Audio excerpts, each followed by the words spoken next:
Hi, welcome to another episode of Inside the Arthouse. I'm Raphael Sbarge. I'm Greg Laemmle. And we're here with a new film, an amazing film called Paradise is Burning, and the two filmmakers who made it, Mika Gustafson and Alexander Öhrstrand from Sweden. And we're thrilled to have you here. We are in the theater that your film will be playing in a few weeks. So happy to see your faces up on the screen. Happy to be here, and it's amazing. I mean, it's not many Swedish-speaking films that get like a US premiere and distribution, so we're terribly excited. Yeah, you just won the Best Director award at Venice, and I know that you were nominated for Best Screenplay as well. Is that correct? Did you also win that award? Yeah. Yeah. It's an amazing piece of work. Amazing really. piece of work. And to think of it as Mika as being your first feature film, correct? It is. That's astounding. It's really astounding. Is this your first screenplay as well, Alex? Yeah, it is actually, yeah. We can only go downhill from here. No, You've peaked. I'm kidding. No, it's right. It's our first collaboration. Did you work together on the screenplay for the film? Yes, Yeah. we wrote it together. What was the spark of inspiration that gave you the story? I think the spark was you always start with yourself, I think, or at a theme that you're interested in, or something that you want to know more about. And we talked about female characters that I was missing in cinema. You use a little bit from your own experience. That I had a body experience that I haven't seen. Then we worked together. It was spark of how it came to be that we worked together. And the film is, as Mika was graduating from film school, and we were driving to Albania to get on a holiday. And Mika had just done another film, a documentary. She was kind of tired. Did that while being at film school. She said, "Oh yeah, I could. There's this pitch competition I could apply for. Or Mika could apply for, but I didn't do it. I missed the deadline because I was tired. I was like, what? That's an amazing opportunity. You should totally do it. Don't waste an opportunity." Then Mika said, "Well, the deadline's already passed." I said, "Email them and say you're in the hospital or something."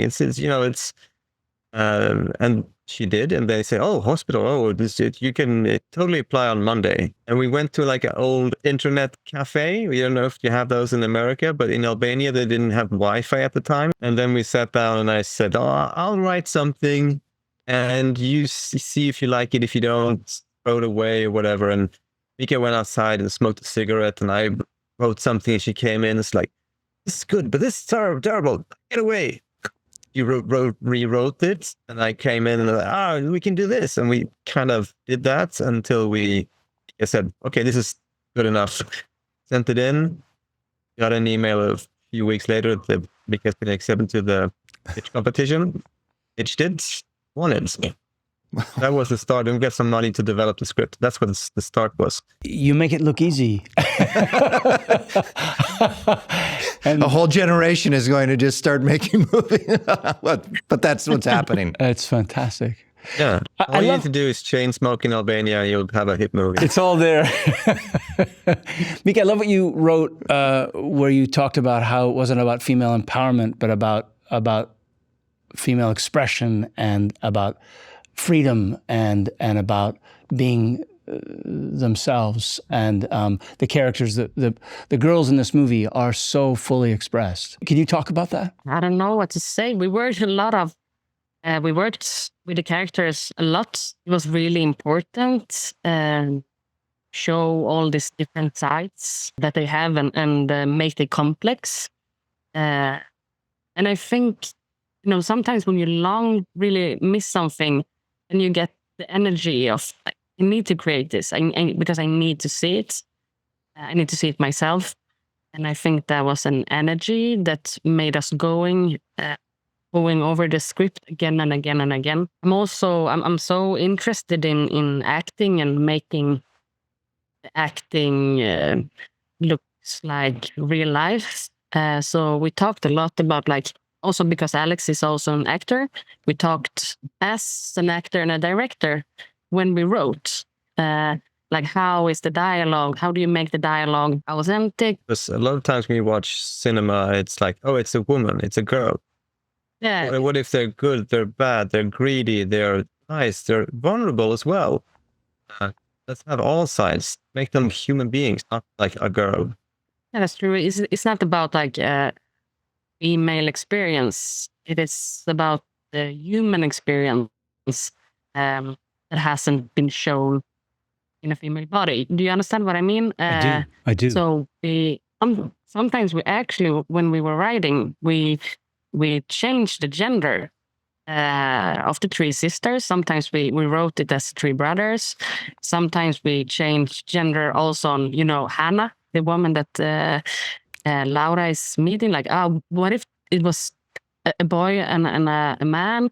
And what if Hannah is, what if he was a man who had a little baby, just had a little baby? How do we as an audience read that? I want to watch the trailer in a second, but I wonder if you could maybe just talk a little bit about because you're an actor, obviously, and these performances from these girls are stunning. What your casting process was, how you found these girls. The director, I'm always very involved in the casting process. And then I was like, yeah, but Alex should also be involved in the casting process because we wrote it together and you are also an actor. And so I made you very involved. And then I told Alex, like, you have to cast, you never know when you find a first time actor, we're going to cast people who know about acting or tried it before. We're also gonna give a chance to people who might not have the chance to know about it, but has a talent. So always have your eyes open, or look at the subway or in a store. And that's actually how you found how Alex found Bianca. Found her outside of supermarkets. You did. That's Bianca Del Bravo, who's basically the lead girl, Laura, right? Yeah. Wow. Yeah, the lead character, the oldest sister. You found her outside of supermarket. Yeah, I found it. I was. I don't want to admit this, but I will anyway. I was hungover, and I went to get some breakfast. And at the time, I was playing in like the most popular TV series in Sweden. It was set in the 70s. I had like a handlebar mustache, had like 70s weird haircut, and I You also took my leopard. Yeah, Mika had like leopard printed leggings, or just use at home. And I just got out of bed, grabbed the first thing I saw, went down to get some juice or whatever at the store, and then I heard a voice outside the supermarket, behind me. It was like this kind of deep, raspy, hoarse, girly voice. And somebody was screaming at someone, or not like screaming like a madman, but somebody, talking to someone, agitated. And I was like, what's that voice? And I turned around and I saw this girl is just like 15, sitting in an oversized tracksuit on like a stone wall, yelling at someone on the phone. And it was like impossible to look at anything except her, because she didn't know, she didn't realize that what she was doing. She was unaware that people were looking at her. And I said, that's an amazing quality. And also I called Mika right away. It's like, there's this girl here and she has the kind of, energy you've been talking about, or there's something about her, I don't know, but you have to get down here and get her information and number so we could have her info casting. Because at that point you looked a little odd and perhaps a little dangerous to approach her yourself. I said to Mika, I can't. Mika said, you have to do it because it's like, I kill you. You're gonna destroy the movie. Just go over to her and take the number. Exactly. But I did it anyway, and I was kind of nervous, and I wrote the wrong number down, and I really couldn't reach her. And then a year later, we were out having this walk and talk script, and then I heard his voice, and then I just turned around, like my head spinned around, like I was like, it's the kind of energy that I was talking about. Wow, that's I don't know how to explain that you both heard it through the voice. That's so. Go ahead. I'm sorry. Yeah, it's just it's just something, and I was like, the girl over there, and then you were like, it's her. We just run over and asked her to come in for a casting. Yeah, it turned out Bianca was also, it was quite the anomaly that the first time I saw her, because she's like not at all. It was like, I don't know, the only time she did that. She's like very quiet and writes poetry and has a good family, and Had she acted at all ever? I mean, was this the first thing she's ever done? It's her first time acting. Once you had cast the three sisters, did you have them spend time together, offset or something? Because they're so perfect together. When you talk about wanting them to feel like they're really sisters, and that comes through in the film. I never use the scene that we're going to film. I like before, when we rehearsal, I like to work around the scene. So that you still want the sister to come together. But also, all the three sisters are first-time actors. So together, me and Alex made these workshops. We had like a kind of small actor studio for 4 months with them. Never do character. Always think scene. And I'm just playing a character randomly. No, you surprise yourself every day. So play the scene, play the thing in front of you, and then all of the rest becomes the character with the hairstyle and everything.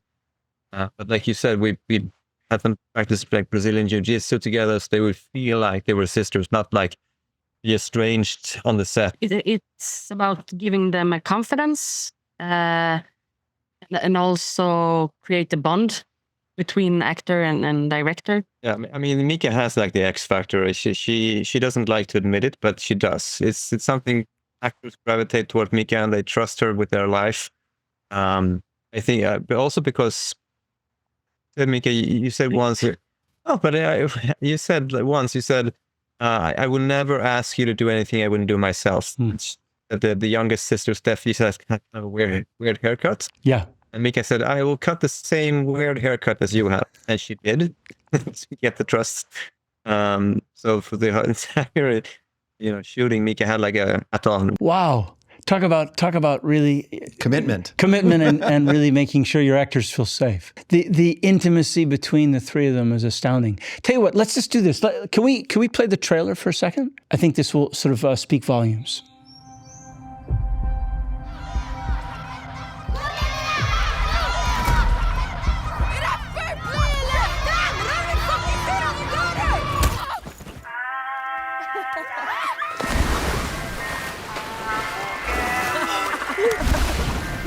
Ska du inte bada, Steffi? Nej, jag har mens.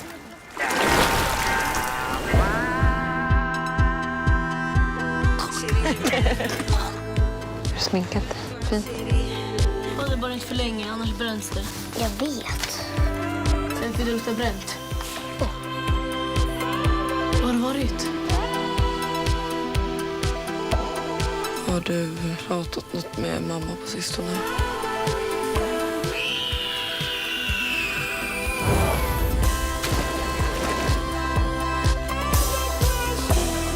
Jag skulle behöva hjälp med en sak.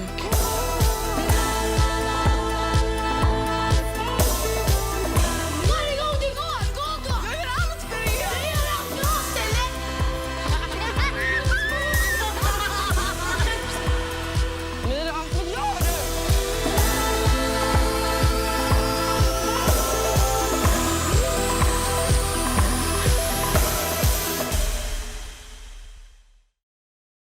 Tell me about how you shot it, or what your inspiration was in terms of what the visual language that you used to shoot this. What was your inspiration, or how did you find your way into how you wanted to visually tell this? Both me and Alex are very interested or inspired by the French New Wave. I think I use quite recklessly. I'm inspired of different things. I could also be inspired of Andrea Arnold. The way she used the camera work, how she used the female gaze. We talk a lot about inspirations, and then we just mix it, I think. One thing we said in regards to the visuals, we wanted the camera to be in with the characters, to be almost like a character itself. I think I'm more interested in how it feels or how it felt than how it was or how it is. And we both talked about this, like texture, and it was also something that we talked about in the script, like how do we want to how do we want to picture the film, and what's the color of it. I would have loved to work with real film. I really love camera works. Sometimes a camera can follow a character and then just find something else. Just stop and look at a flower or the wind, and the character just keep on moving on, and the camera say, "Oh, sorry, I was following you." Well, you're able to blend together styles because some of the scenes are more formal and set up, and yet there is also that intimacy in certain scenes where the camera's clearly in with the action, and it doesn't feel like it's storyboarded or scripted. It's just happening. But it should look like it's improvisation. Right. Even it's right. like the unwritten rule, you should never write the camera movements in the screenplay. But we wrote it, for instance, when people may not have seen the film, but when Laura, the oldest character, meets the character of Hannah, an older woman. Yes. And she's breaking into a house, escaping from somebody chasing her, and she sneaks into, and she's in the hallway, and then goes off and answers the phone, and Laura goes into the kitchen. And in the script, it says kind of, camera lingers aside where to go. Should it move with Laura or Hannah or into the house, or it kind of balances us on different feet, and then all of a sudden Hannah appears again. But we already wrote in the kind of feeling of the camera in the script. I mean, I really love what you said, Mika, in terms of just about just that you're feeling it, that the camera makes you feel at all times, and that was sort of a delineator in terms of kind of where the camera was, is that you're in the room, and if we're feeling it, then it's sort of in the right place, and that is what kind of gave the relationship between the sisters, and then also this sort of sense of you could smell the room, you could feel the staleness in the air, or what the Rice Krispies, the cereal tasted like. I mean, it had a very tactile feeling at all times, and you really captured that. Thank you. Were there things that came up with the girls that were difficult for them, or that were that they got confused about, or that was harder for them? Because they go through so much emotionally, physically, but I wondered if there was anything that was particularly difficult for them in the process. We actually couldn't ride a bike when we started the film, so I had to teach her how to ride a bike. Yeah, they are very different, the three of them, and they think that different things are easy and different things are harder. Luckily, it was that case, because then they could also lean on to each other. I think that directing is a lot about scheduling or thinking about how to build up atmosphere. Also, the cast, even if someone is younger or more experienced, then you can help each other. And I think that was also quite important to see and help them help each other. Yeah, it's amazing how between both the acting workshop that you conceived and then also just the sensitivity to the dynamic, how you created such a structure for them to be able to kind of do what they did. It's not. I mean, working with young actors it's glorious, but at the same time, it can be like mercury. You just never know where it could kind of go. So, but you gave them so much structure and a way to succeed. In a way, you gave them each other, and this dynamic is just amazing that you conceived that amongst everything else that you were doing. Because obviously, making a movie is kind of like wrestling an octopus, right? So when you're doing it, I also think it wouldn't be fair to them if we didn't give them the structure. Because if we just said, "Oh, just never mind the lines, just say what you think the character, whatever," then you have to spend your time thinking about what did I say and blah blah blah blah blah. Instead, you learn your lines, whatever, and then keep this. What's the scene about? Really, the subtext, all that.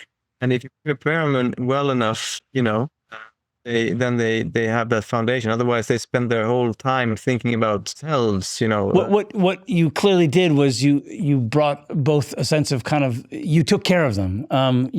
Mika, you're obviously sort of directing them the day, and Alex, you were there to kind of make sure, you and the crew were there to kind of help be there for the kids if they needed it while you were setting shots, perhaps. But clearly they felt held and safe, because the performances are so expressed, and they just are so clear that they're just themselves, and creating that atmosphere.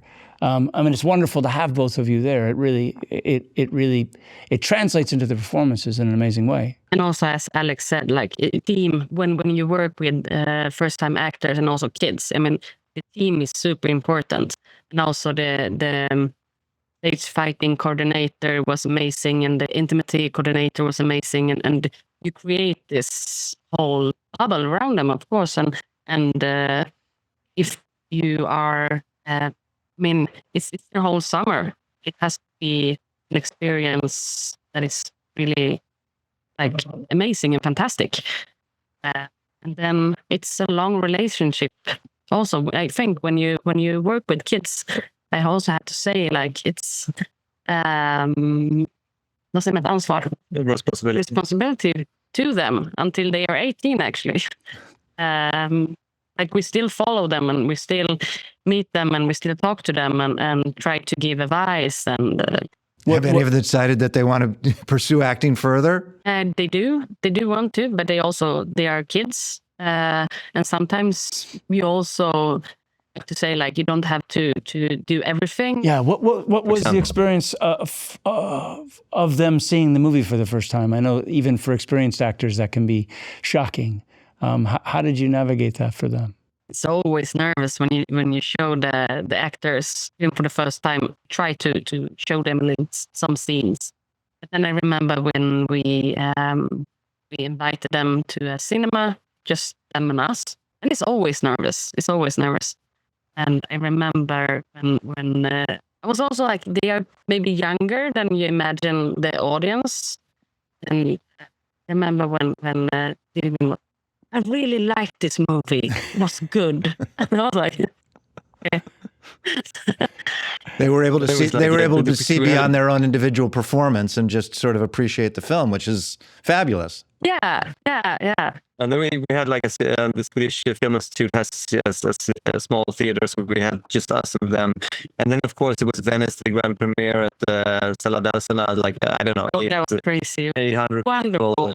It was wonderful to have them, because sometimes if you go to these big festivals, it's a huge thing when you're a filmmaker, and I think it's quite good to get down to earth a little bit, And if you have 3 kids who's like, this is amazing, we're gonna go on this catwalk, on this red carpet, and the energy that they brought, also just make you laugh and see the whole thing as a amazing party, instead of being like, I need to be so professional, how do I look? You lose yourself in a good way. Yeah, I can imagine. You've really taken such incredible care of them. We talked a little bit about the tradition of Swedish cinema, and the perception among many Americans would be that, death is walking on the beach, and that's Swedish cinema, and it's austere, and it's and this is completely different. And you talked a little bit about some of the different types of experiences of Swedish cinema that people may not, in the U.S. But was that consciously something you were trying to fight against, or we're doing this show to help get American audiences psyched to see this movie, and they should be. And I guess partially I want to say this is not Bergman. We're not really Bergman fans, And then we were just at the residence at Bergman's house for 6 weeks. We just came home. Yeah, I'm more of a having a good time type of guy. It's well, and even Bergman is not always Bergman. There are certainly films like Smiles of a Summer Night and Monica, which revel in a kind of earthy quality. Yeah, we said that we wanted this film to feel like a Sweden that could have been, or a memory of a Sweden, or a place maybe it's felt like not even Sweden, or a different version of it. For example, there are no stray dogs in Sweden. We also said like, what do you want to see when you go to a film festival? I always feel like I want to find this movie moves me and also gives me like a smack in the face and I want to. We talk a lot about lust, I think, and I think that the movie is not easy to talk about it like very intellectual. I don't know if it's always that way. It's more a feeling sometimes. Yes. No, this is a film that's full of heart. And which isn't to say that there aren't things to think about in the movie, but it truly is a film that you feel as an audience member. I can't thank you enough for making it that way. Can I just say one thing quick? Because we said, did we deviate from Swedish film the way we perceive it in ways? And a lot of Swedish films are it's set in the kind of bleak setting of there's social settings involved. Then you see like Stockholm, suburban high-rise towers, gray guns, or you see like the Swedish beautiful people in nature talking about feelings and death. Or it's like whatever. And we said, okay, we wanted something that was neither of this. Like, we have a different vibe, a different feeling. Maybe it felt something completely different.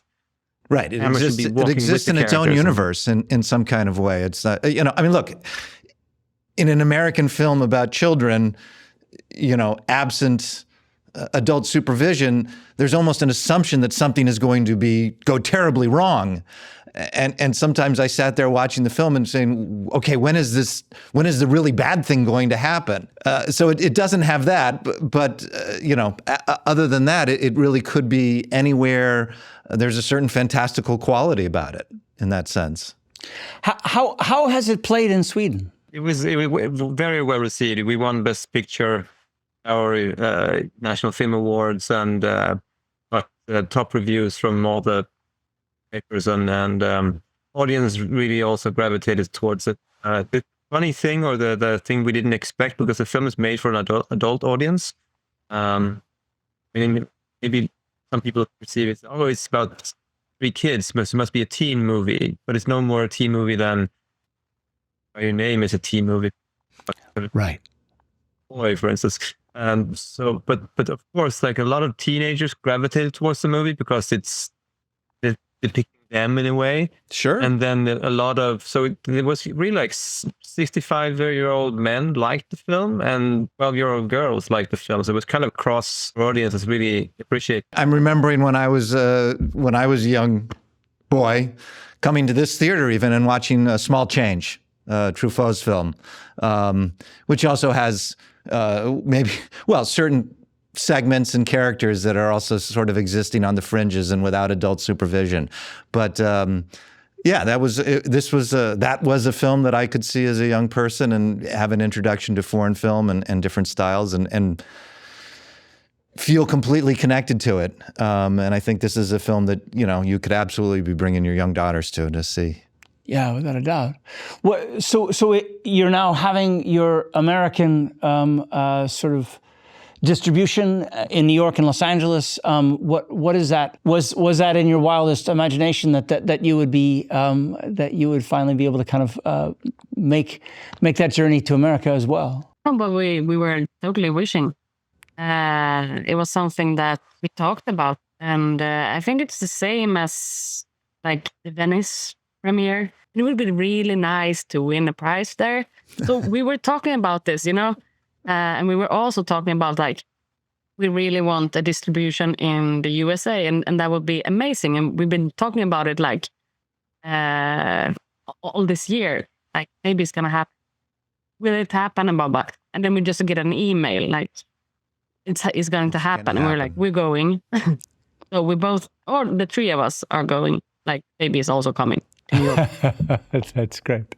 When are you coming to New York or to California? Where are you headed? New York. To New York. Excellent.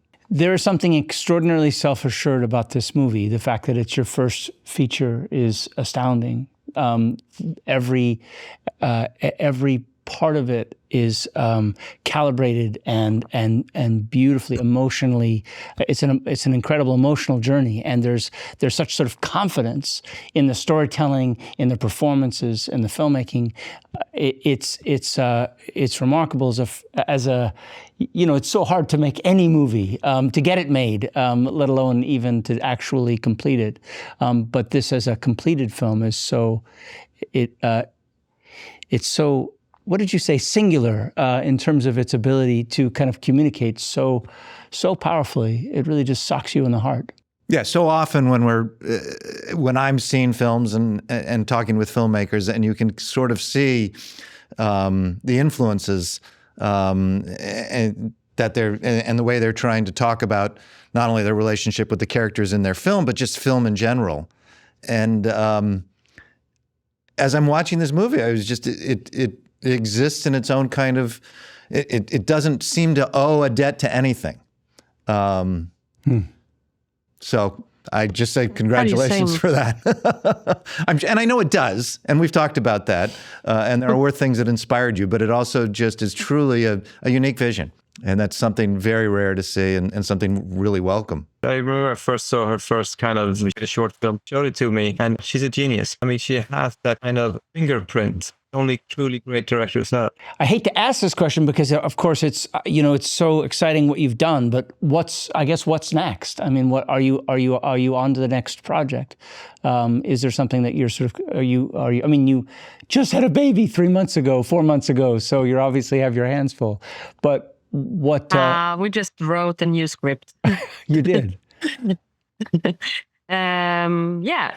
Excited to see what comes next. It really is exciting to talk to you, to hear your process, how you took care of these children before, during, and after is really moving, and to get these performances, to get the amount of feels in every frame as you have, it's really extraordinary. I can't wait to see your next film. I think you also have to say to anyone's watching, it's also, I think, a funny film. It's a lot of laughs in the film. It sounds like, oh, there's 3 kids and they live alone and, whatever.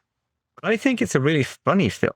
Yes, audiences absolutely. always laugh. Yeah. That's something Mika also says. Like, I don't want to make an art house movie. Somebody comes in, it's quiet for 5 minutes, and there's something about death. It should be right off the bat. So, or it should be about someone coming in and say something about death, and then it's a joke. Again, I'm very excited for American audiences to discover your movie. We're going to do everything we can to get people in to see it, and we look forward with great anticipation to more films. Thank you for your beautiful work. Thank you. Yeah. Then will we meet you in New York? No, premiere in New York. I would love to meet you in New York. Yeah. When are you going to be there? Well, the film opens on August 23rd in New 23rd. York. It's going to be coming to Los Angeles on September 6th, and we'll be rolling around to the rest of the United States thereafter. I'll correspond with you, and we'll figure out, because I'll come to the screening in New York when you have it. I can't wait to see it in New York. Ah, you're there then. That's great. That's great. I'll have to wait for you to come to Seattle. I'd love to come to Seattle. I've only been to Los Angeles and New York. I would love to discover more about America. It was great. No, we have the Nordic Museum very close to us. So it rains a lot, so you feel right at home. It does. Yes, you'll feel right at home in Seattle. Absolutely. Thank you for joining us. Thank you for being here, and again, thank you for your beautiful film. Greg, what did you think of this film? I love this film. It's my new favorite of the year, and a film that I just can't wait to see again and recommend to people. This is, completely unexpected in some respects, coming from a first-time filmmaker. And it shouldn't be completely unexpected. I mean, the film did win the Best Director prize at the Venice Film Festival, so it's not, without some acclaim. But at least initially seems to have fallen through the cracks a little bit, distribution-wise in the United States. How so? Well, It was not picked up right away. It was not picked up by one of the larger companies. It's going out via a new distributor, which I'm very excited about because I think they're going to bring some really interesting marketing ideas to the table, things that, I think they see the film going out in a way that's not just about traditional art house audiences, but bringing in a new audience, a younger audience. But look, I'm not a kid, but I think everybody, everybody can appreciate this film. This is not, it's just not, in so many ways, it's not what you expect from a Swedish film, from an art house film. It has a life and a vibrancy and a warmth that is rare. And I really hope that audiences come out to see it. It's a coming-of-age movie, 3 young girls at home and without any parental supervision, and we follow the journey of these three young women. We discovered in this conversation that they were all first-time actors. The performances that they got out of these girls were astounding. The ability to just be present and obviously just sort of the trust that Mika had with these girls, so that they felt that they could just literally be themselves at every moment. It's kind of breathtaking. It really is. It really is. I mean, because it's the naturalism, and they're not themselves. They're playing characters, but they were able to fully inhabit their characters and then just be so completely present and natural on screen, whether they're interacting with each other or with, the more seasoned adult actors. I think about, of course, the Laemmle logo is "Don't be afraid of subtitles," right? So that's true. Yes, it is. And here we are, with this Swedish film. Not afraid of subtitles. We're just we're but like, it doesn't feel like. I want to say it doesn't feel like a foreign language film. How do you mean that? What, like, right. Because we have baggage, and that baggage that we bring to this is, it's a subtitled film, which means it's okay. It's not a Hollywood film, and it's not. But it's also not, what you expect, a subtitled film to be. It's light. It's effervescent, and wow. Yeah, it carries you away. It has, what you would want. It takes you into a world that's completely that you don't expect. It is immersive. You feel it. You can smell the room.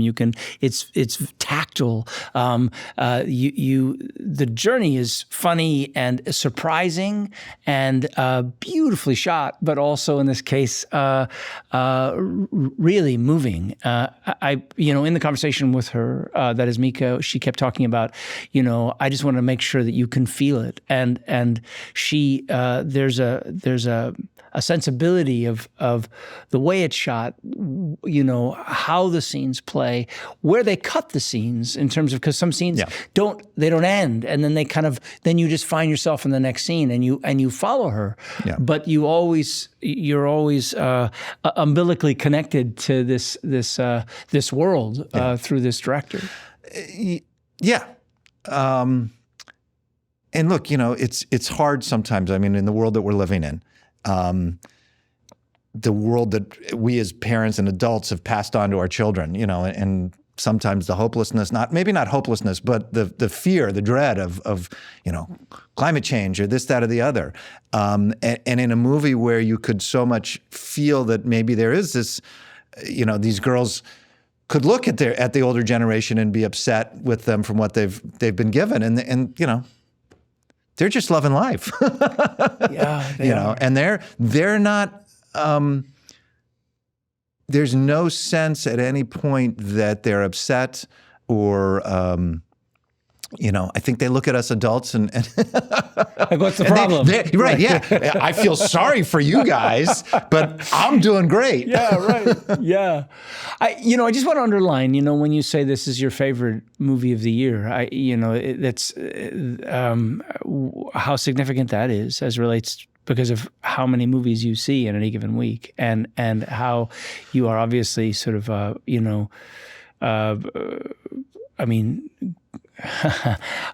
deluged with movies, and what and I know you to be sort of have an encyclopedic sense of movie history and context of your ability to quote lines from movies and also to reference deep into a director's repertoire and CV. So you saying how much this movie means to you is particularly significant. Look, I don't. I'm not a critic, and the whole point of the show is not to become a critic. Fair enough. Fair enough. I'm a first and foremost a film goer, and want to. If I've seen a lot of movies or can reference them, I just want to share that with the audience, and this is one that I highly recommend. Look, it has one of the big hits so far this year is Thelma. And this film does not share a lot with Thelma, but it does share just a joy. As you are watching the film, you can be happy. And what a great idea to actually leave the theater, be in the theater and leave feeling uplifted. Yeah. Now, there are plenty of films that I like that are not uplifting. I can tell you that. Yes, right. And if anyone looks at, my list of, this was my favorite film of the year, they'll see plenty of not uplifting stuff. But, anyway. Yeah. I mean, again, the definition of an art house film, I don't know, do you want to? I don't want to define what an art house film is. It's a film, and maybe it's not a manufactured thing in the same way that not all Hollywood films, but many Hollywood films can be, and they're designed to. They're designed to entertain. I get that. This is one that entertains and enlightens and provides some unique perspective on the world. I feel like I have a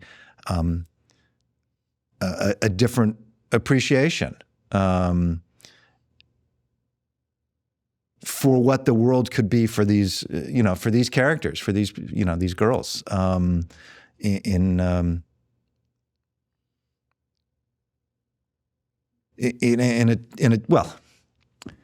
It was eye-opening. Yeah, you get. Yeah. We get. I have boys, so Yeah, you have boys, right? You have three boys, so I didn't right. necessarily get This the is three experience girls. of raising girls. Right. But the way in which just everything ran counter to what I was expecting, and I don't think that was deliberate. Or was it? I mean, clearly they had us. There was nothing. At no moment was there anything kind of. You didn't see it coming. It was very counterpunctual in that sense. Yeah, it kept you. And again, I mean, this isn't intended to be a review. This is just kind of a, two guys sitting around who love movies. I mean, this is for me as an art house film lover, you go to an art house to see a film that is unexpected, that does take you somewhere that you didn't maybe imagine. That it is sort of a transport device in a way, and it has this sense of right. But in many cases, we're being transported to a different place, a different culture. Right. This is sort of really, I mean, I think we said it talked about it in the conversation with Mika and Alex, but it just exists in its own kind of universe. Yeah.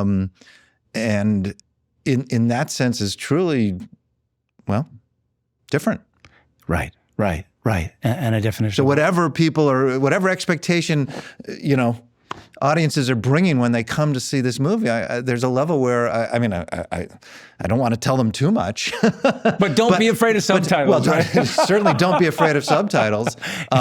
Don't be afraid of bringing a teenager to see this film, because I think they're going to love it. And this is not. this is not vegetables. Right. It isn't like you have to force to eat your vegetables, right? Yeah. Yeah. No, it's great. These conversations, the opportunity to be able to do this with you, Greg, to be able to kind of sit, in your theater, a theater that you grew up in, literally as a little kid, and that your father ran and that your grandfather ran, and you with this love of movies and love of filmmakers, this opportunity to be able to kind of give filmmakers a platform to be able to talk about what they love, it just feels so important to me, as someone who, loves filmmakers, loves actors, and knows how hard it is essentially to get, to break through the noise. There's so much noise out there and so much competing for our attention. And without newspapers really being able to review every movie, and with there being, less and less places that people can sort of go to discover this kind of stuff. What you're doing by doing this podcast and providing an opportunity for filmmakers to talk about their movies is it's such a service. Well, look, we're dealing, it's a challenging environment. Obviously, having been closed for a year, we've been open for 3 years now, but we're still dealing with the repercussions from the COVID closure. It's a seismic event that hit the world of moviegoing, and we are rebuilding the audience. People are coming back, and but we're doing it in an environment where a lot of the things that we used to be able to rely on to connect audiences with films are gone. The LA Times barely has a film critic.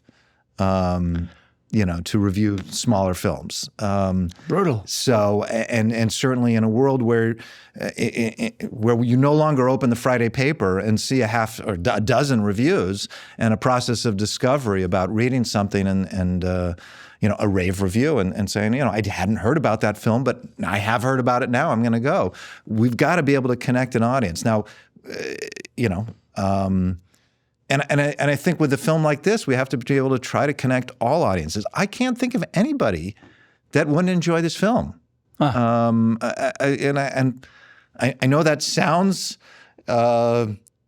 presumptuous, perhaps, right? No, I wouldn't say self-serving. I'm not going to say that about every film that we feature on this show. Right, sure. I wouldn't. Some of them are going to be very specific.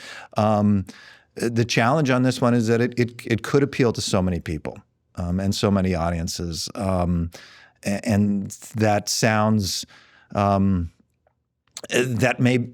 may scare audiences. Oh well, it's but look again. I think there's something for everybody in this picture, and I really hope that people do come see it. Yeah, and we're excited to. I'm excited to take this journey with you. That is to kind of be able to talk to these filmmakers. We've figured out a way where we can sit in the theater where the magic happens. This is a 1924 theater, so it's celebrating its centenary, and we are able to, in this case, either have guests here with us or Zoom with us, as we did today to Sweden. But there's an opportunity here to be able to kind of again just sort of elevate filmmakers and the art of filmmaking and the audiences who love them. So appreciate that we get to do this together and that you're doing this. Well, that's what we're going to try and do here inside the Arthouse. Excellent. All right. Well, thank you. Thank you for joining us today. And we hope that you'll come back and see us again for Inside the Arthouse for our next episode.